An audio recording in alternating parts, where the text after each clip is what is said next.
Hello YouTube, this is Morgan Airspeed Prime here with my next Avatar news update video. So a couple of smaller things to cover here. Most of this one will be my thoughts on where the shipping is so far on the Avatar Legends role-playing game Kickstarter. But first, something that I think passed most of the Avatar fandom by, because I think a lot of people have just completely gone off Funko Pops since the whole NFT situation from a few months ago, and that's how they decided to do that wave of Funko Pops really weirdly. And then the rumored full wave that we had heard about like late last year or something like that didn't seem to happen this year. Not sure what's going on there. So there really hasn't been any extra rumors or news on Avatar Funko Pops, but I did happen to come across this when kind of looking up stuff ahead of the merchandise preview for next year. So the one rumor that I could find that I hadn't seen before, that some of the pop news Instagrams are talking about, is this. King Boomy Funko Pop Special Edition apparently will be coming soon. So I don't know if this maybe suggests that we will be getting a full wave of Avatar Funko Pops in like early 2023 or something like that. And maybe once we start to see this actually come out, we'll see the rumors of that other stuff maybe become true. Those ones are the ones that are like a Painted Lady, the kind of larger scale Aang in Iceberg pop that they had teased. I think some sort of a new version of Toph, new version of Sokka, Katara. There was a lot of kind of weird kind of stuff like that like, oh wow, you're doing, you know, like kind of the actual Painted Lady and some a little bit more obscure characters. Let's see what they actually do. But right now, there's not a lot to say on this. This is currently still one of these kind of early rumors, of course, but it makes sense. You know, Boomy is probably around the character that you would expect to come next, because Funkos actually do have most of the main cast covered already, so it makes sense to go into this stuff. Next, Diamond Select Toys. So this is their blog. This is their Ask DST from a couple of days ago. And obviously, nothing DST basically happened this year. So someone asked a question. Any more plans for Avatar? Any more diorama and figures? And they say, yes. Now, this is the, I think, third or fourth time in one of these that they have answered this question and have still not actually announced anything for either of these lines. Because this year, of course, we didn't see any gallery dioramas. They released one wave of figures. And so is that a yes to everything? Is that a yes to one or the other? Because I think most people have felt that the figure line is probably not going to continue because it's been so long since the last kind of grouping of them. So I don't really know. Maybe they've made a decision that, oh, actually, we will still go ahead with it, but they're just waiting to see what happens. Like, this has sort of been Avatar merchandise, like, this year in general. Most of the big companies making Avatar, like action figures especially, didn't really release much this year, and we don't really know much going into next year either. So, in a bit of a weird spot with that.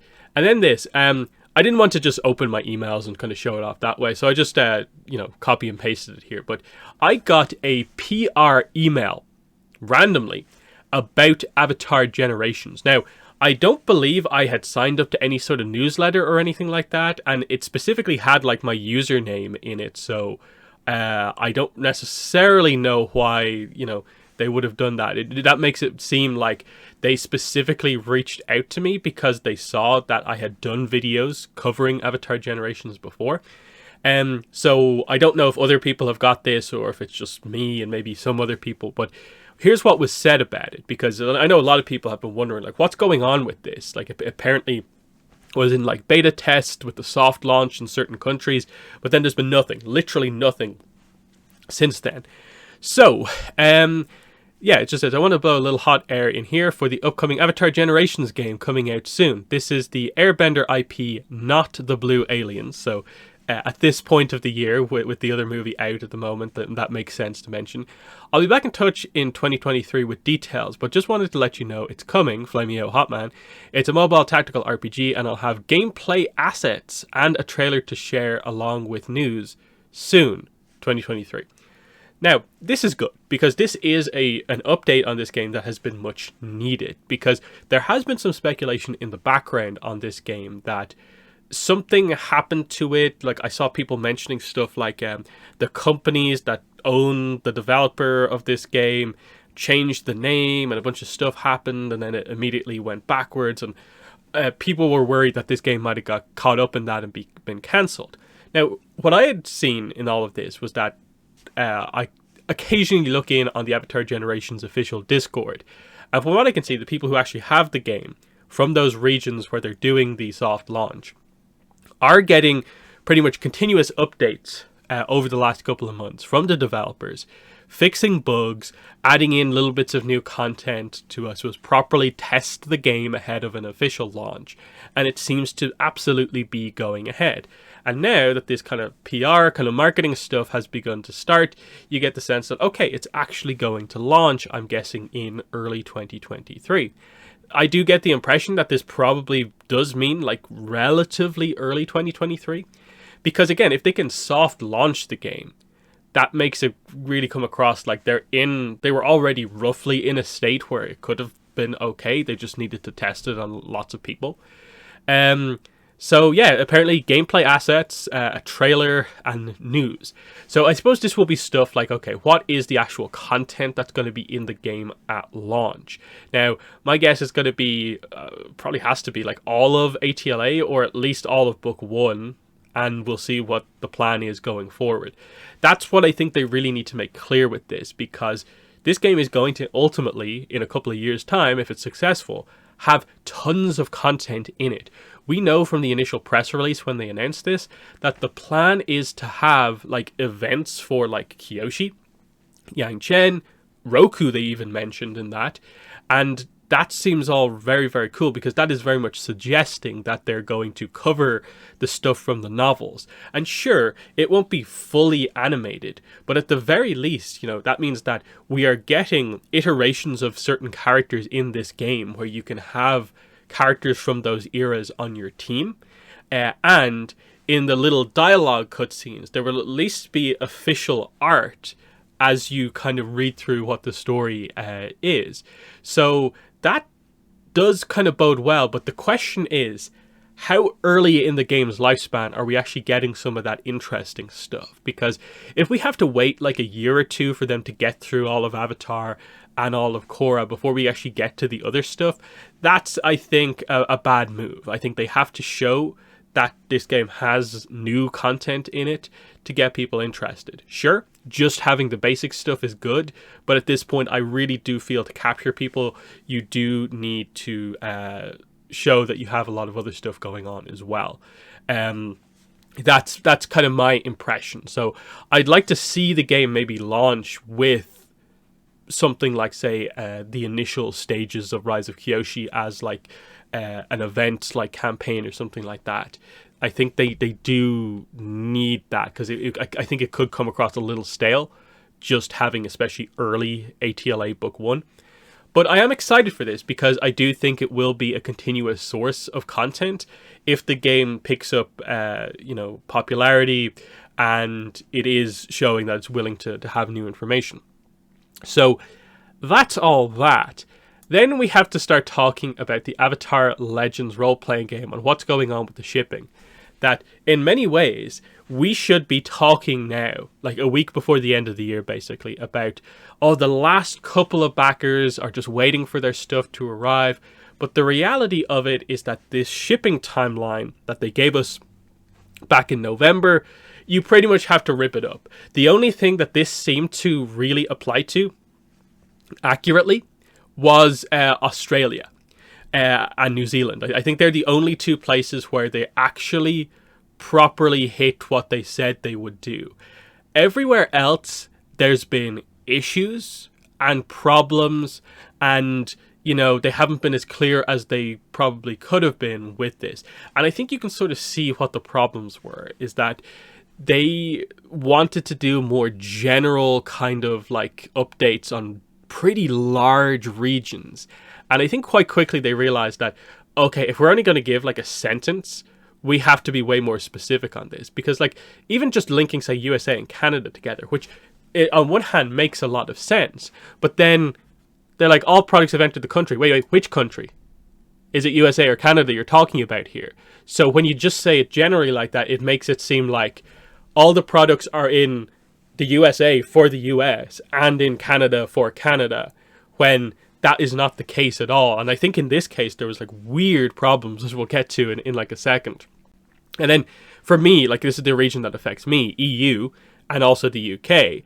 They just say some product has arrived in the UK, the rest is en route, should be arriving soon. Shipping should begin before the end of the month. For which region? Do you mean the UK?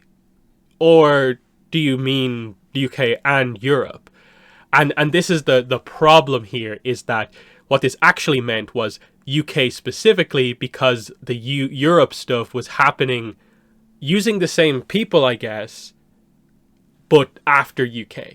And you didn't communicate that well enough. So, of course, when UK people started to hear about, when people started to hear that UK people are getting their stuff, the Europe people are like, hey, you said ours was shipping as well, but no one has done it yet. And that's just got pushed back and back and back. And you can see just these little issues of communication creating like larger issues. And that's what's happened here. Way more comments. The amount of comments per day has shot way up now that people are expecting this anytime now.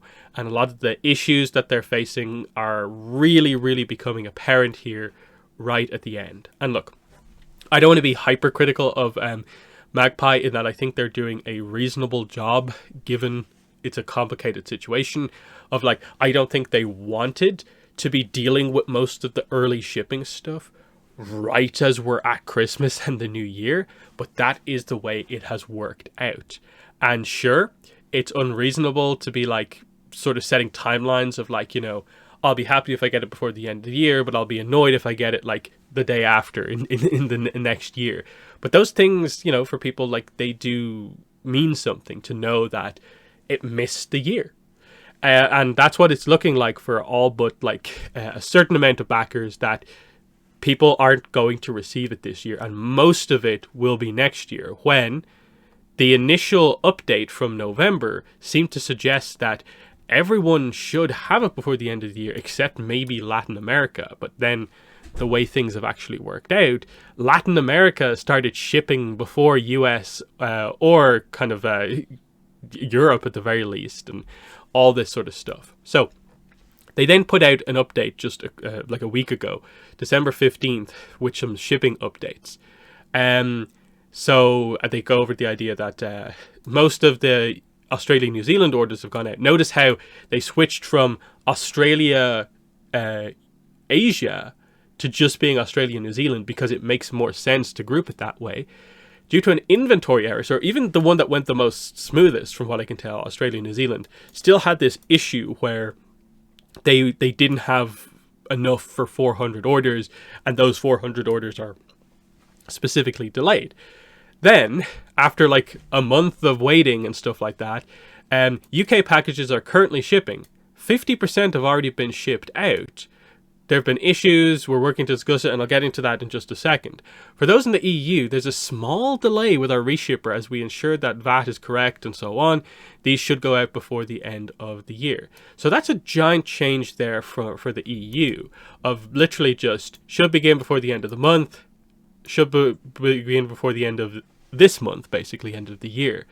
So a small delay, but actually it's like a month delay compared to if you're grouping the UK and Europe together. Why is that the case? But then they do clarify, and like people had to ask a bunch of questions, and I think this is where you see the sort of problem. This really obvious stuff at this stage of the process of like, you should be giving very, very detailed information to each individual region about specifically what is happening, what company is doing it for this region, what's happening, and stuff like that. And they don't quite do it here, in the sense that, like, you know, UK, a couple of countries, and then Europe is so many countries, and it's just factored in with the UK, and it kind of feels like, was that the correct way to do it? Because the problem with the UK and Europe stuff, and I don't know if you guys have looked at the comments on this stuff, UK people have been receiving some bashed packages, and there's lots of delays and stuff like that.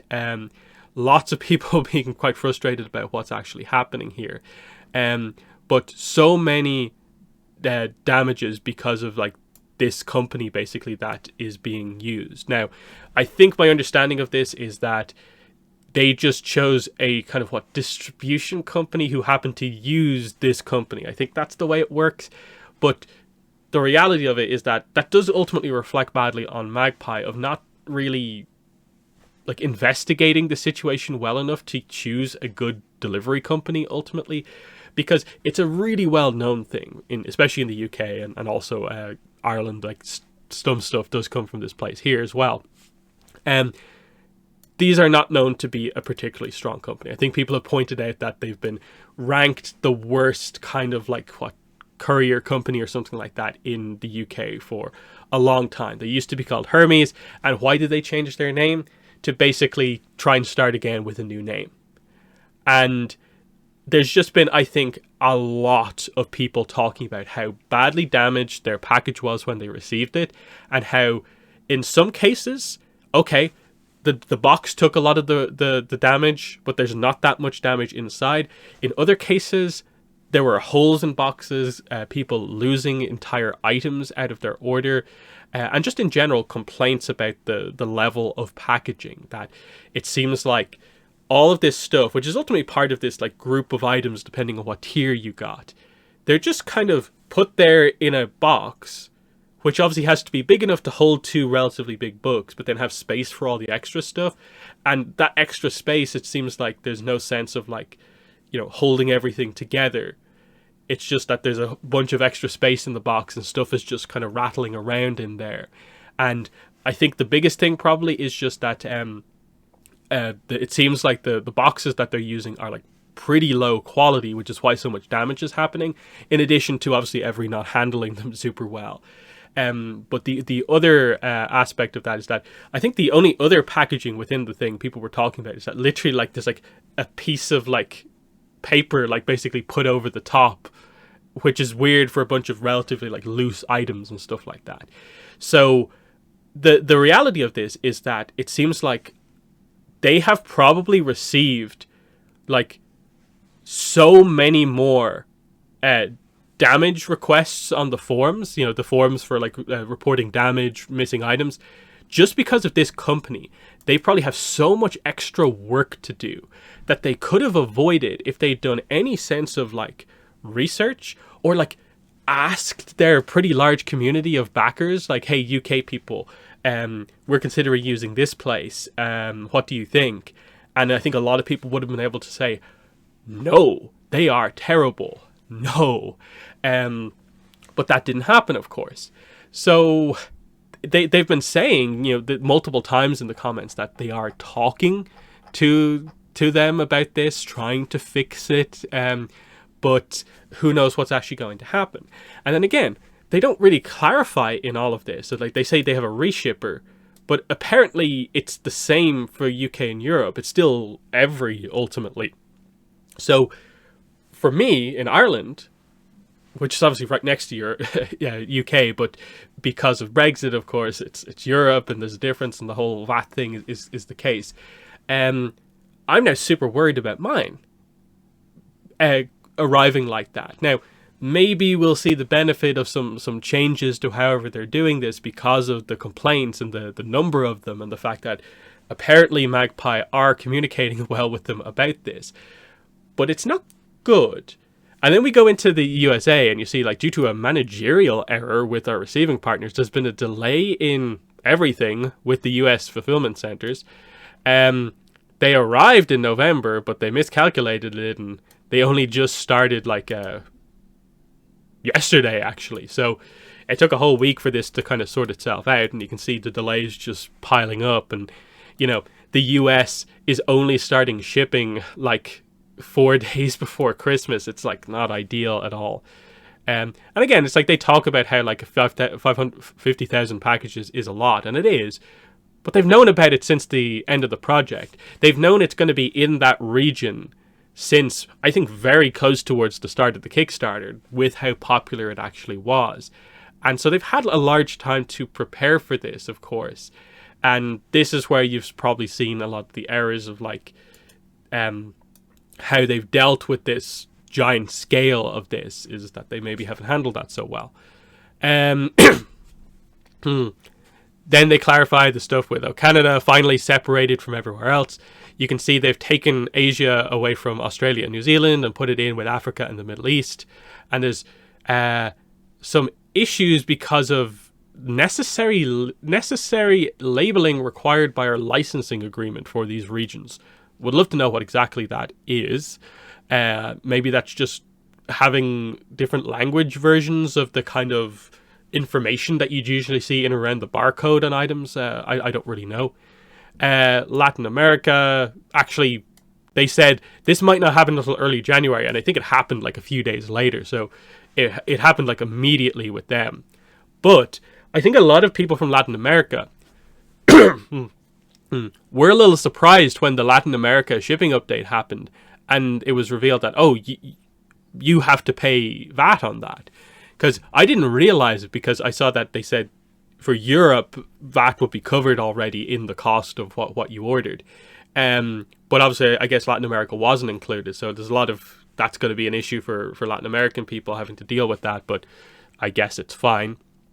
Yeah, the only other thing I'll mention about this most recent update here is this thing here of like, they've begun packing shipping. Unlike other countries, the United States shipping is divided into 6 different regions.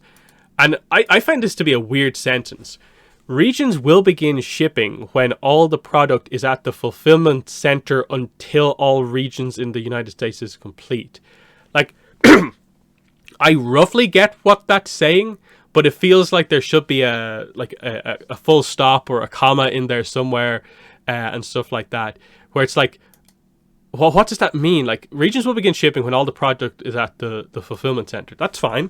That makes sense. So does that mean there are 6 different places it's shipping from and that's happening? Or is it the one place, but they're doing it one at a time? And like, it doesn't really, it's a bit confusing. And then they say like, oh, the first region to ship is the East Coast. And they're kind of been a bit weird in the comments about how like, you know, we won't do it like, you know, it's purely to do with transit time between the distribution center to the fulfillment centers. And it isn't based on one preference over the other. We'll get into the address thing in just a second. No Canada update, no EU update right now. And I suppose that's sort of the problem. It's like, okay, I get it. Maybe right now you don't have an EU update, but it's probably at the point where like there should just be general updates like every couple of days, I think, given where we're at. And then, yeah, because of each region will ship within days of each other, we won't be breaking down to specifics and ask that folks be patient. And it's like, I sort of get that, but why even mention the 6 different regions if, you know, you're not actually going to give any sort of specific breakdown on it? Like, you almost could have left out this information, which is arguably, like, needlessly confusing if you don't actually have anything to update people on.